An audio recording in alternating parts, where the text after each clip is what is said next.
Horror.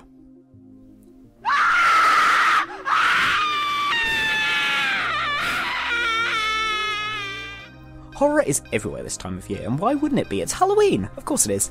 Horror is great for giving you a scare, and then giving you a laugh afterwards when you realise how silly you looked.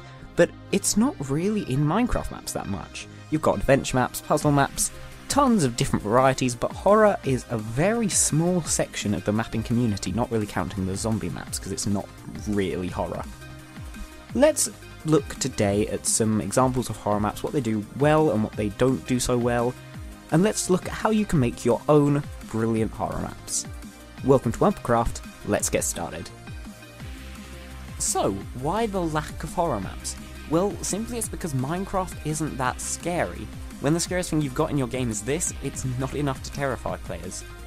The problem is that Minecraft doesn't do detail very well, and horror is kind of all about detail. You need high resolution textures and scary models most of the time, and normally Minecraft is not that good at this.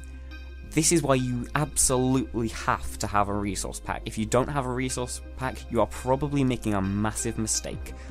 All of the maps I played when I was looking at the horror maps that are already existing, all of them had a resource pack. And your map is probably not going to be scary if you don't have one. So that is tip number 1. Most people are going to download your horror map for a quick scare, so you need to make sure that if you are adding any puzzle elements, you need to make those puzzle elements reasonably easy to solve. I was walking around in one map for 10 minutes, not sure what I was doing, and it was getting boring because I wasn't being scared and I was stuck. To stop this from happening, you need to make the puzzles easy, and for the people who still can't solve them, it's actually a good idea to have little random jump scares that happen occasionally, just to keep anyone playing your map on edge and not sure when the next scare is going to come. Oh, and when I say little, I mean little. Don't let the player think that they're progressing, they need to know that they are still on their way to solving the puzzle. In terms of the actual scares themselves, you've got 2 options really. You have jump scares and you have atmospheric horror. Jump scares are far more easier to pull off, and since most of you know what they are, I won't go into too much detail about them. Atmospheric horror, on the other hand, while being a little harder to pull off, is far more effective at scaring people. Atmospheric horror is the fear of the unknown. It's like when you're in a cave in Minecraft and you don't quite know what's around the corner. The problem is that while Minecraft can do this relatively easily, doing it on a map is a bit harder because a map is linear and you always have a set goal in mind. However, there are some ways to do this and we'll go through them now. Step 1, immerse the player. This is sort of going back to my earlier point about texture packs, that if the player feels like they're just in a regular game of Minecraft, they're not going to feel scared because Minecraft, they don't register as necessarily a scary game. So they're not going to feel scared by your map if they're not engaged by your map. Step 2. Use the player's fear of the unknown. There's a game on the App Store, if you have an iOS device, called The Nightjar. This does this fantastically, because the game actually doesn't show anything on the screen apart from some walking icons. Most of it is done through the headphones, and you can hear something licking its lips, and you don't quite know what it is. And this is very, very effective in making the player feel uneasy. So, in the map, hide details from the player. Don't tell them about the enemies that they might come up against. In fact, you may not even want to include enemies in the map at all. We've already talked about how difficult it can be to actually make enemies seem scary in Minecraft. Step 3, and perhaps the most important step, is use sound effects and music. Please, if you don't use sound effects and you don't use music, the player will not be scared. It is as simple as that. You have to keep the sense of unease going, and if there is just silence and the player can just walk around, then they're not going to feel scared at all.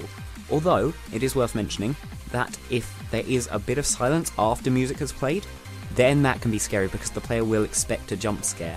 But you have to go back into music soon, because if it is just silent, the player will realise that nothing's actually coming to get them, and then they will calm down and it will not be scary anymore.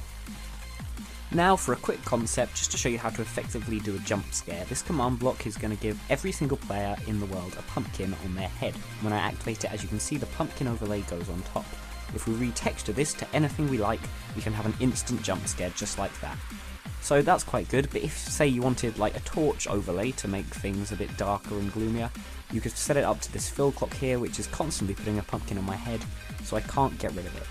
It's as simple as that really, there's nothing much more to it. I'll just stop the fill clock here, and then I can take it off again, say if it went to day in the horror map.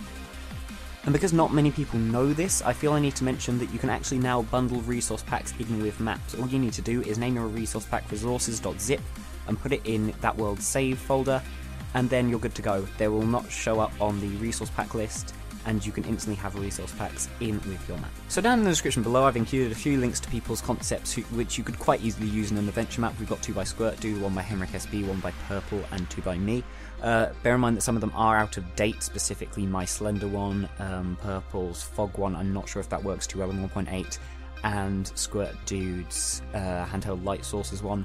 But you can have a look at them if you're interested, and thanks for watching. So if you liked the video, give it a like. If you loved it, why not subscribe?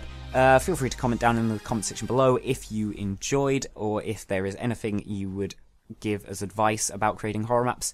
But for now, thanks for watching. Bye bye!